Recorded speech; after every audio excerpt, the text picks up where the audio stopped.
It's an 8 a.m. kickoff over in Oahu, so it was fun to watch on the beach watching that game.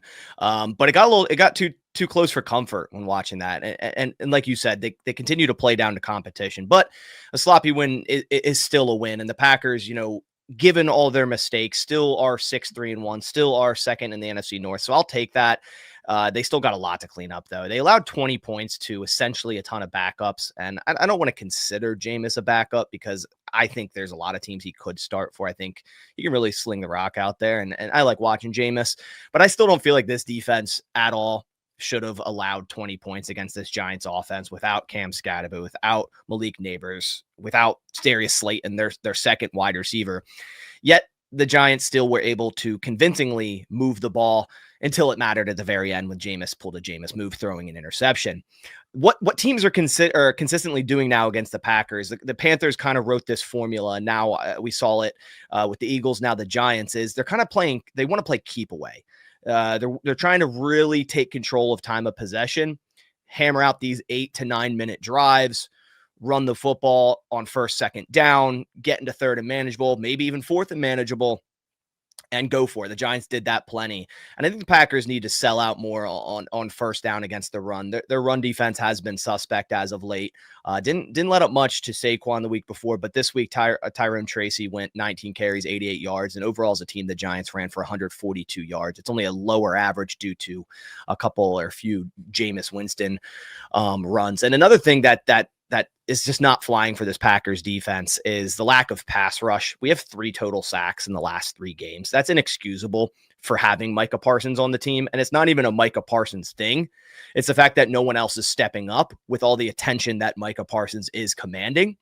And guys like Rashawn Gary, who actually got out-snapped by JJ Enagbare, which I have no idea why. And Matt LaFleur said today his reasoning was Rashawn Gary's never been a high snap count player. I'm like, well, you're paying him $24 million per year and you picked him 13th overall in the first round. So I don't really understand that and why Rashawn Gary isn't playing more snaps. He's playing like 59% of snaps last week. It doesn't make sense to me. These pass rushers have to step up. We did get 2 sacks on Jameis, but it just simply hasn't been enough for what you would want to see from this defense. Now, a good thing with the defense is we finally got a multi-takeaway game, the first of the year. But we also had a ton of dropped interceptions, 4 of them to be exact. Carrington Valentine making plays on the football, but not completing it with interceptions.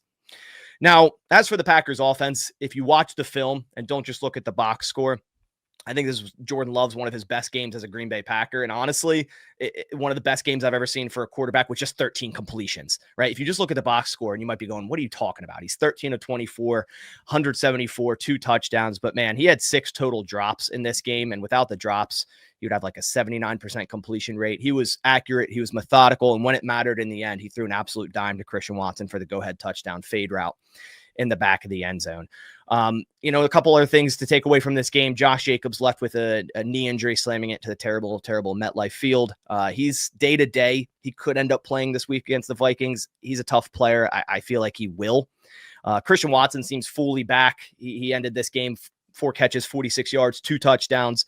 He seems to be their go-to guy in contested catch situations right now.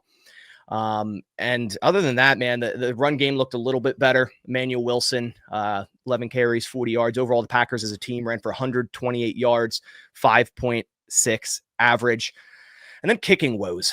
We went through the last few weeks kind of forcing the hand or foot, should I say, of Brandon McManus while injured and missed a ton of kicks. And pretty much every loss for the Packers outside of last week really can be tied down to like missed kicks.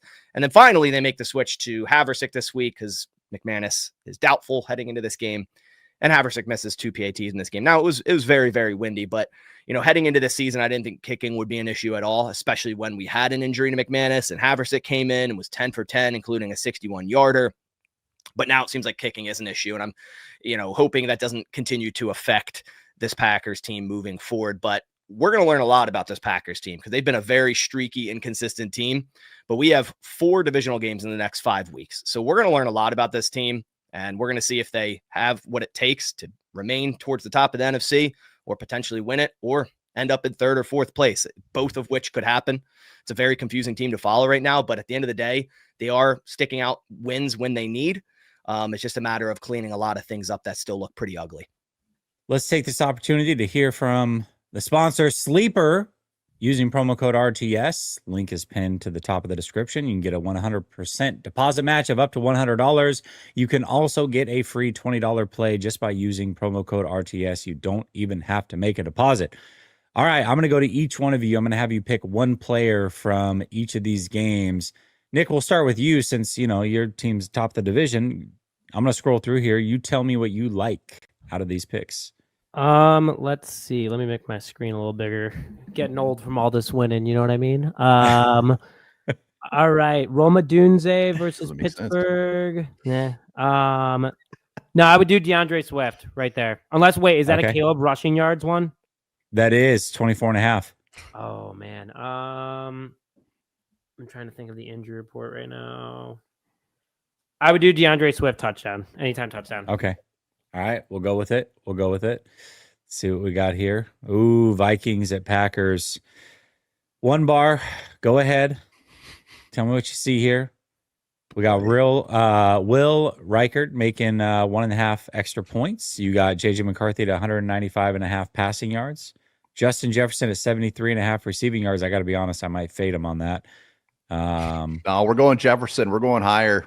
He plays very well. Very well against the Packers. Okay. All right. I like it. Bass, what do you think? What are you seeing over here? Watson more. He started to get more. He's getting the most snaps out of all receivers last week. Every other receiver's on the injury report. So it's Watson. Okay. All right, Dose, what are you seeing here? We got Amon-Ra on the anytime touchdown. We got Gibbs on the anytime touchdown. Jameson Williams on 59.5 receiving. Yeah, let's go.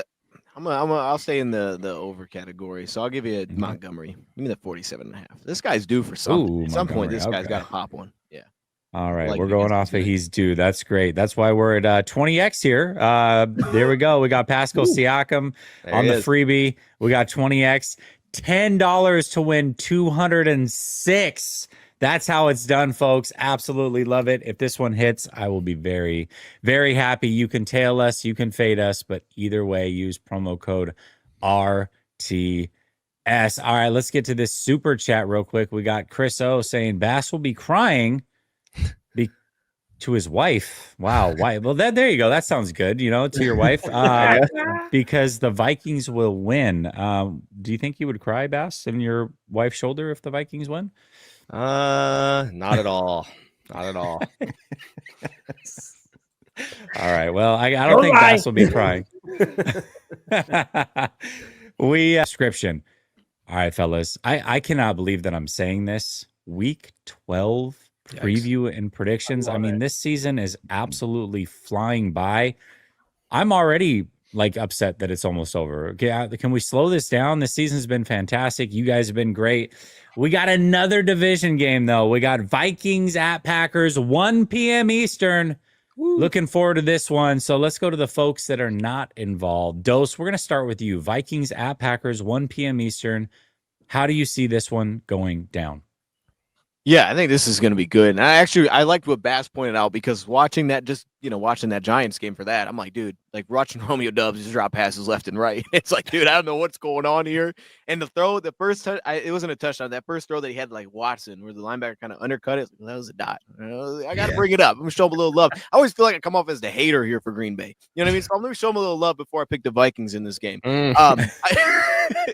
Look, man, it's just how it's gonna go. I feel like this is the NFC North this year, right? Everybody's gonna keep fighting back and forth. I don't think anybody's gonna separate it this time. And to the Vikings side, as ugly as it looks, I feel like they should have beat the Bears. I mean, you give it that big kick return. The Vikings thought they were good on special teams, and bam, that just happens. For the Packers side of things, it's really the offensive line I'm just a little concerned about. The offensive line up front. I know the Vikings will throw a lot at them. I'm sure. Roundtable Sports Network is your one-stop shop for all things NFL, with daily live shows covering all 8 divisions in the league, hosted by the best content creators on the web, all on one network. Catch the AFC East live every Monday at 7 p.m. and on Wednesdays at 6 p.m. The AFC West Roundtable live Tuesdays at 6:30 p.m. The AFC North Roundtable live every Wednesday at 6 p.m. The AFC South Roundtable live Tuesdays at 7 p.m. The NFC East Roundtable live every Tuesday at 6 p.m. The NFC West Roundtable live at 9 p.m. on Tuesday nights. The NFC North Roundtable is at 6 p.m. on Wednesdays, and the NFC South Roundtable is live Tuesdays at 8 p.m. EST. And of course, fourth and forever, the flagship show of Roundtable Sports Network covering all things NFL at 1 p.m. Eastern Standard Time on the Roundtable Sports YouTube channel. Real coverage, real fans.